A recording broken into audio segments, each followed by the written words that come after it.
The gods descend. The vastness of space held many secrets, but none more carefully guarded than the truth about the ethereal empire. For 10,000 years, they had ruled over 3/4 of the known galaxy with an iron fist wrapped in divine proclamation. To the hundreds of species under their control, the ethereals were not mere aliens. They were gods made manifest.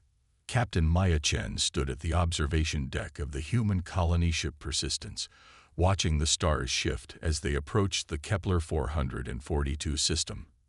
After 3 generations of travel, humanity was finally ready to establish its first interstellar colony. The ship carried 50,000 souls, each dreaming of a new world to call home. "Captain," called Dr. James Okafor from the bridge, his voice carrying unusual tension. "You need to see this." Maya hurried to the bridge, her experienced eyes immediately scanning the displays. At 65, she had commanded merchant vessels and exploration ships across the solar system, but nothing had prepared her for what appeared on the main screen. The 4th planet of the system, their intended destination, was surrounded by artificial structures. Massive space stations orbited the world like metallic moons, their surfaces gleaming with an otherworldly light. Most striking of all was the fleet of ships patrolling the system's perimeter, their design unlike anything in human databases. "First contact protocols, everyone," Maya announced, though her heart raced. Humanity's first meeting with alien intelligence was about to begin. "Communications, try to establish a channel." Within minutes, the main screen flickered to life. The being that appeared was breathtakingly beautiful in an unsettling way.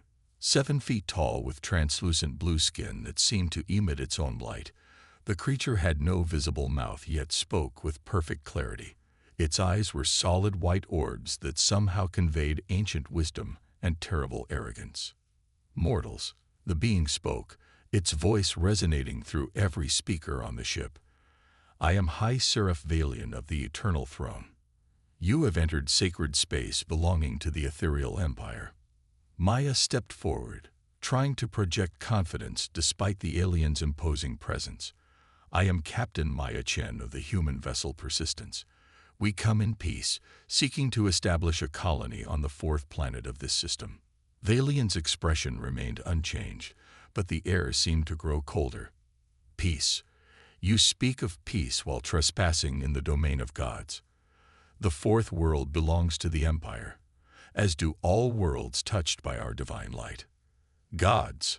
Maya couldn't hide her skepticism.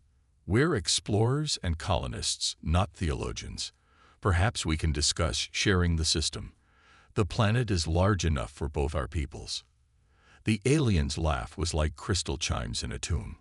"You mistake us for equals, mortal creature. We are the ethereals, chosen by the cosmos itself to guide lesser beings. Your species will kneel and serve, or you will burn in the fires of our righteousness." Dr. Okafor whispered urgently in Maya's ear.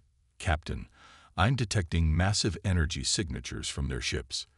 Their technology is far beyond ours." Maya nodded but kept her focus on Valian. "We don't kneel to anyone. Humanity has always stood on its own feet." "Then you will learn the price of defying divinity," Valian declared. The screen went dark. Immediately, alarms began blaring throughout the Persistence. Chief Engineer Rosa Martinez's voice crackled over the intercom. "Captain, they're scanning us with some kind of energy beam. It's like nothing I've ever seen." Maya raced to the engine room, where Rosa was bent over a console, her dark eyes wide with confusion and growing concern. "It's incredible," Rosa muttered. "Their scanning technology should be able to read every circuit, every bolt on this ship. But look at this." The console showed wave patterns that seemed to flutter and fade. "They're having trouble penetrating our hull," Maya asked. "More than that, our composite steel ceramic armor is interfering with their scans. It's like our materials are naturally resistant to their technology." Rosa's engineering mind was already working. "Captain, I think their technology is so advanced it's become inflexible, like a master key that only works on certain locks. Before Maya could respond, the ship shuddered under the impact of an energy beam. Through the viewports, they could see a magnificent yet terrifying sight. A dozen ethereal vessels approaching, their hulls glowing with that same inner light as their masters.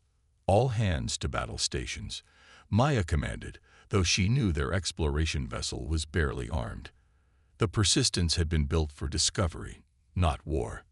The next few hours became a deadly game of cat and mouse. The ethereal ships moved with fluid grace, their weapon systems firing beams of pure energy that could slice through asteroids like butter. But something unexpected happened. Many of their shots missed the Persistence entirely. Lieutenant Sarah Walsh, the ship's tactical officer, made a startling observation. "Captain, I think I know why we're still alive. They're targeting us based on energy signatures and predicted movement patterns. But our fusion engines don't emit the radiation signature they expect." Maya understood immediately. They've been fighting the same types of enemies for so long, they can't adapt to something new. Rosa's voice came through the comm. "Captain, I have an idea. It's crazy, but it might work." In the engine room, Rosa was already implementing her plan. Using the ship's industrial fabricators, she began modifying their mining lasers. If their shields are tuned to repel energy weapons of a certain type, she explained to Maya, maybe we can create something they're not expecting. The modification took precious time, during which the Persistence took several glancing blows. The ship's hull held, but life support systems were beginning to strain. Finally, Rosa announced, "Modifications complete. These aren't weapons of war. They're industrial tools modified for a different energy frequency. If I'm right, their shields might not recognize the threat." Maya didn't hesitate. "Fire when ready." The modified mining lasers lanced out, their beams a dirty orange color instead of the clean blue of military weapons. To everyone's amazement, the beams passed right through the ethereal shields and struck the nearest vessel's hull. The alien ship reeled from the impact, its perfect formation breaking as it spun away, venting atmosphere and strange gases into space. On the main screen, Valian reappeared, his serene expression replaced by shock and something that might have been fear. "Impossible. Your primitive weapons cannot harm vessels blessed by divine protection." Maya smiled grimly. "Maybe your gods aren't as powerful as you think." The battle turned quickly after that. Using their industrial tools as weapons and their human unpredictability as an advantage, the Persistence managed to damage 3 more ethereal ships. The aliens, who had expected easy victory over primitive mortals, found themselves outmaneuvered by a single exploration vessel. But Maya knew this was only the beginning. As the remaining ethereal ships retreated to regroup, Valian delivered one final message. "You have signed your species' death warrant, mortals. Emperor Nexus himself will come to cleanse this system of your heresy. Prepare to face the wrath of a true god." As the alien fleet disappeared into hyperspace, Maya looked around at her crew. They had survived first contact, but at what cost? Word would spread through the ethereal empire about the humans who dared to fight gods and win. Dr. Okafor approached her with a troubled expression. "Captain, we've detected something else. There are other ships in this system, hidden ones. I think some of them might be from species enslaved by the ethereals." Maya nodded slowly.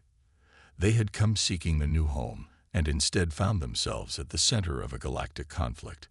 But as she looked at her crew, engineers, scientists, farmers, and dreamers who had just fought off alien gods, she felt a familiar human emotion, stubborn determination. "Set up defensive positions around the planet," she ordered, "and send a message to Earth. Tell them what we found out here." The message would take years to reach Earth, but Maya hoped other human ships would eventually follow their path. The galaxy was vast and full of wonders, but it was also home to false gods who demanded worship from enslaved worlds. Humanity had always been uncomfortable with the concept of gods. They preferred to make their own destiny. As the Persistence settled into orbit around what would become humanity's first interstellar colony, Maya couldn't help but smile. The ethereals called themselves gods. But gods could bleed, as they had just learned. And if gods could bleed, they could also fall. Gods can bleed. 3 months passed before the sky above New Terra, humanity's first interstellar colony, darkened with the arrival of Emperor Nexus and his grand fleet. The colonists had used every day to prepare, turning their peaceful settlement into a fortress of ingenuity and determination. Captain Maya Chen stood in the command center they had built into the mountainside, watching as hundreds of ethereal ships emerged from hyperspace. The fleet was magnificent and terrible, vessels the size of cities, their crystalline hulls pulsing with that same divine light that marked their race. "Readings, Rosa?" Maya asked her chief engineer, who had become something of a legend among the colonists for her victory over the ethereal patrol ships. Rosa Martinez wiped sweat from her brow as she studied the displays. "It's massive, Captain. Over 300 ships, some of them large enough to carry entire armies." "But," she paused, a smile playing at the corners of her mouth, "they're using the same shield frequencies as before. They haven't adapted." Dr. James Okafor looked up from his Synology station. "I've been studying the communication patterns from the enslaved species in this system. There are 12 different alien races under ethereal control, and they're all watching this confrontation. If we can show that the gods can be defeated." He didn't need to finish the thought. Maya understood. This wasn't just about human survival anymore. It was about breaking the chains that had bound entire civilizations for millennia. The main screen activated, revealing a being that made High Seraph Valian look ordinary by comparison. Emperor Nexus stood 12 feet tall, his form seeming to shift between solid matter and pure energy. Golden light emanated from his body, and when he spoke, reality itself seemed to bend around his words. "Mortals of the species called human." His voice resonated with the power of a star going nova. "I am Nexus, God Emperor of the ethereal dynasty, chosen of the eternal flame, shepherd of 1,000,000 worlds. You have committed the gravest of sacrileges, raising your hand against divinity itself." Maya stepped forward, very aware of how small and fragile humans must seem to this cosmic being. "Emperor Nexus, I am Captain Maya Chen, representing the human colony of New Terra. We seek only to live in peace." Peace. The Emperor's laugh was like the birth cry of galaxies. "You slaughtered High Seraph Valian and his sacred fleet. You have profaned this holy system with your presence. There can be no peace between mortals and gods when the mortals forget their place. We defended ourselves against unprovoked aggression." Maya replied firmly. "You call yourselves gods, but gods don't enslave other species. Gods don't destroy worlds that refuse to worship them. Gods do what they will," Nexus proclaimed. "And I will that your species learn humility through suffering. Surrender now, and I will allow some of your people to serve as slaves.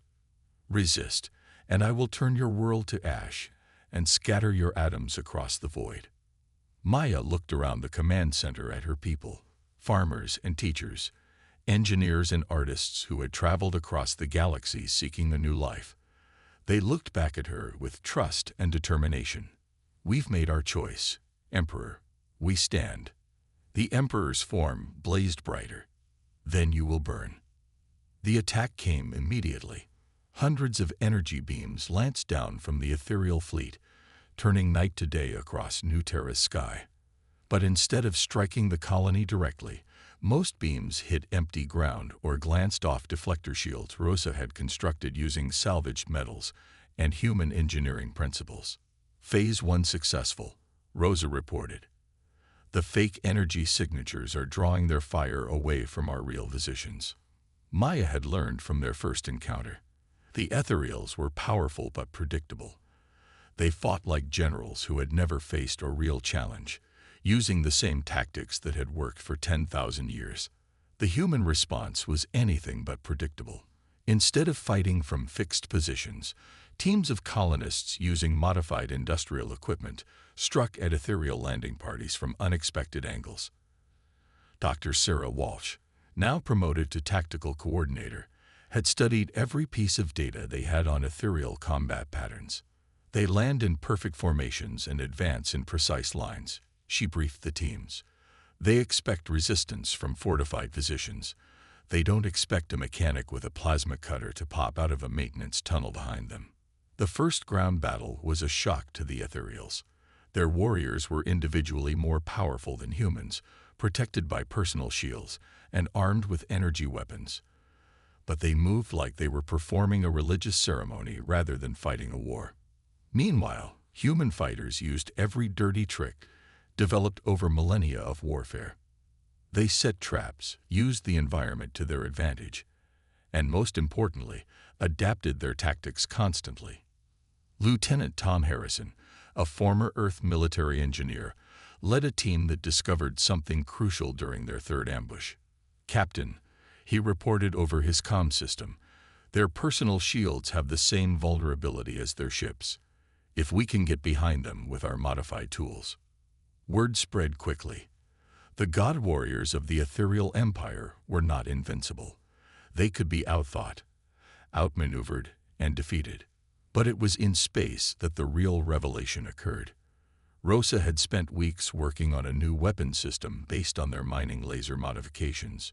Using the colony's entire industrial capacity, she had created something unprecedented, a weapon that didn't try to match ethereal firepower, but instead exploited their fundamental weakness. "It's called a resonance disruptor," she explained to Maya as they prepared for the final assault.